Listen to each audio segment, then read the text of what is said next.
Revelation 2139. From the 3rd of November 1941. Activity of the light beings. The unredeemed being constantly needs help because it is powerless by itself. Consequently, beings must again constantly be ready to help these powerless beings, and this is the activity of all those beings who have placed themselves into a certain state of maturity through the activity of love. These beings are now redemptively active because they help the unfree to become free from its bound state. Thus the activity in the beyond is a redeeming of the spiritual from bondage. And thus the work of redemption, which was not accomplished on earth, is started or continued in the beyond, and countless beings take part in it, namely all spiritual beings which already receive light by distributing light again. The bearers of light in the beyond shower their love on immature beings in the beyond as well as those on earth, for their only endeavor is to impart light to them, that is, to guide them into knowledge. For only he who stands in light is free.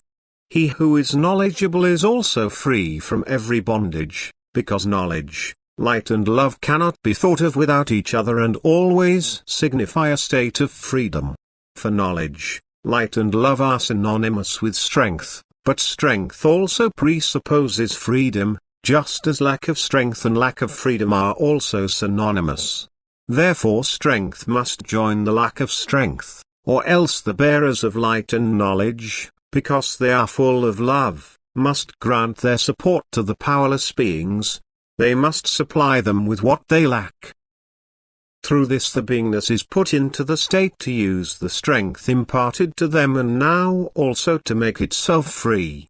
And this releasing of the unfree spiritual from the state of complete lack of strength and bondage is constant activity in the beyond. But it is also the human being's most beautiful task on earth which brings him the highest spiritual advantage. For the sooner the work of redemption is tackled, the greater the success will be. The supply of strength on the part of beings of light on the other side has the effect that the human being on earth can already throw off the fetter, that he becomes free from the oppressive power and thus can likewise shape himself into a bearer of light through the transmission of light, knowledge and love, thus becomes a recipient of strength who can be active again in redemption in earthly life or also in the beyond, if he leaves earthly life.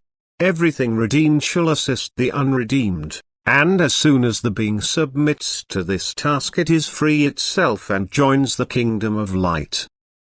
The task in the beyond is beyond measure gratifying for the beings of light, for in their love they know no other more satisfying activity than to help those who have to suffer because they are still unfree, thus to redeem them from their agonizing state.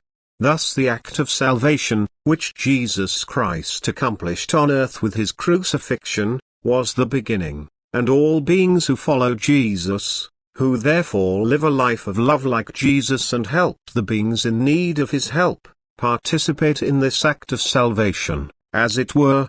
By virtue of their love they share light and knowledge and thus release the still bound beings from their bondage. Amen.